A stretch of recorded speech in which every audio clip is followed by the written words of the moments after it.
Allahumma sholli ala sayyidina Muhammad wa ala ali sayyidina Muhammad. Bismillahirrahmanirrahim. Pada kesempatan kali ini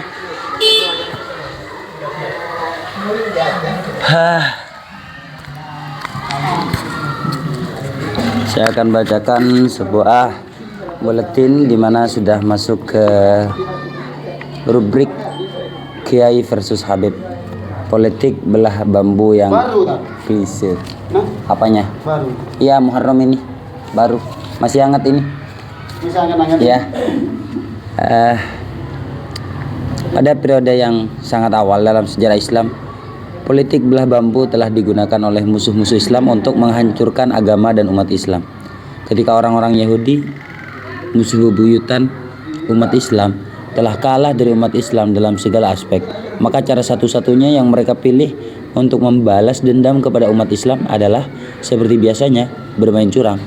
Mereka menyusup masuk ke dalam barisan umat Islam, berpura-pura memeluk agama Islam, lalu menggerakkan politik belah bambu dari bawah tanah. Mereka bergerak memprovokasi umat akar rumput dengan membakar kebencian terhadap Khalifah Utsman, menuduh beliau korup, kolusi, nepotis, tidak adil, dan menuduh beliau merampas hak kepemimpinan Sayyidina Ali. Di sisi yang berbeda, mereka mendorong umat pada pengkultusan terhadap Sayyidina Ali, bahwa Ali adalah pewaris kepemimpinan Nabi, di mana kepemimpinan itu telah dirampas oleh Utsman dan dua orang pendahulunya. Jadi Ali adalah orang yang terzalimi, terpinggirkan, dan terampas haknya. Maka kita harus bangkit melakukan amar ma'ruf nahi mungkar, berjihad di jalan Allah untuk mengembalikan hak kepada pemiliknya sekaligus merumpas kejahatan dan kezaliman. Akhirnya politik belah bambu itu, sebagaimana sudah kita ketahui bersama, benar-benar berhasil memecah belah umat Islam, sehingga mereka bertikai satu sama lain. Sayyidina Utsman terbunuh, terjadi tragedi Jamal, tragedi Siffin, terbunuhnya puluhan ribu umat Islam dalam perang saudara, terbunuhnya Sayyidina Ali, Sayyidina Hasan, Sayyidina Hussein, dan seterusnya. Luka yang ditoreh Yahudi itu hingga kini masih menganga dan tampaknya semakin mengarai, yang agaknya mustahil untuk dirajut kembali. Tentu, politik belah bambu yang berhasil menghancurkan umat Islam pada masa yang paling awal itu telah berulang kali digunakan dalam setiap episode perjalanan sejarah. Namun kendati itu adalah trik yang klise, tidak berarti umat akan mudah mengenali modusnya. Bahkan seringkali mereka terkecoh dan baru menyadarinya ketika nasi sudah menjadi bubur. Itulah sebabnya kenapa musuh-musuh Islam tidak bosan-bosannya bahkan hingga hari ini memakai senjata andalan itu dengan mata panah yang semakin runcing dan mutakhir. Mata panah yang mereka lelaskan, yang mereka lesakkan hari ini, sebagaimana sudah Anda tahu, adalah membenturkan antara para kiai dan habaib. Tentu saja harus kita akui bahwa itu adalah pilihan yang cerdas, karena para kiai dan habaib di Indonesia adalah dua pucuk pimpinan umat yang memegang kunci kekuatan umat Islam. Selama umat Islam tunduk pada dua pucuk pimpinan itu, maka selama itu pula umat Islam tidak bisa terkalahkan. Namun jika kedua pucuk komando umat Islam berhasil dibenturkan, di mana para kiai telah bermusuhan dengan habaib, maka para pengikut habaib tidak akan respek pada para kiai, dan para pengikut kiai tidak akan respek pada habaib. Dalam situasi yang sudah sedemikian, tentu umat Islam tak ubahnya tumpukan jerami kering, di mana musuh-musuh Islam hanya perlu melemparkan puntung rokok dalam hisapan terakhir mereka, lalu boom, tumpukan jerami itu pun akan mengabu dalam sekejap.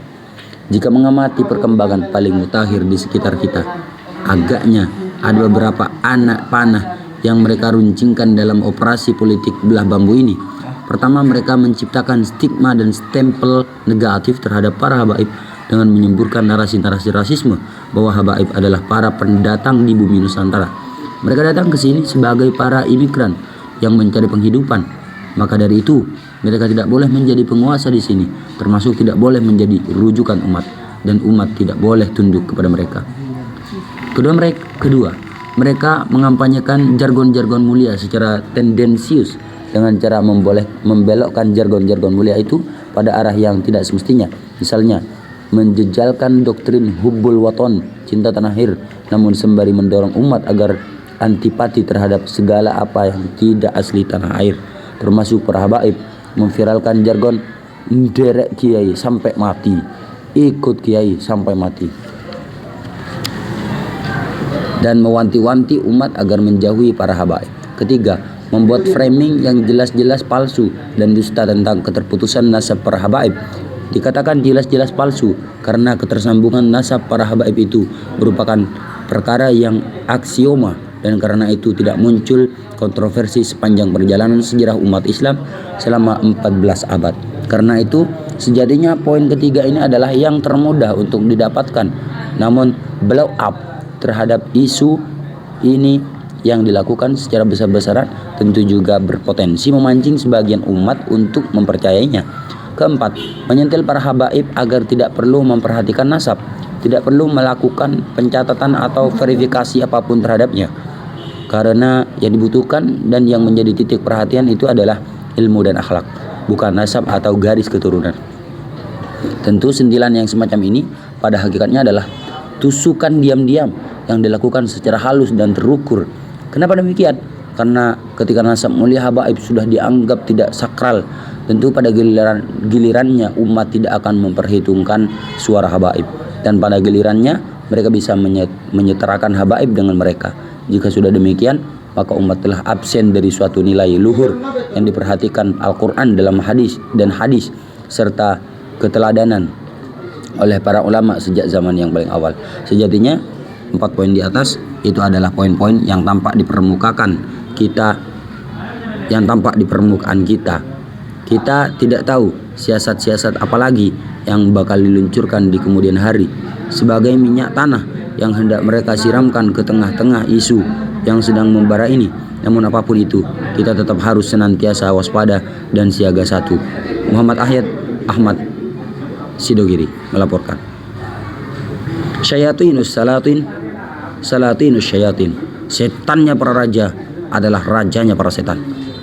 Az-Zamakhsyari dalam Rabiul Abrar. Bisa dicek. Akhiran, Allahumma shalli ala sayyidina Muhammad wa ala ali sayyidina Muhammad. Wassalamualaikum warahmatullahi wabarakatuh. Ini Rasulullah mustaqim. Wassalamualaikum warahmatullahi wabarakatuh. Allahumma shalli ala sayyidina Muhammad wa ala ali sayyidina Muhammad. Ramin kan kau. Nah, Kenapa? Ramin.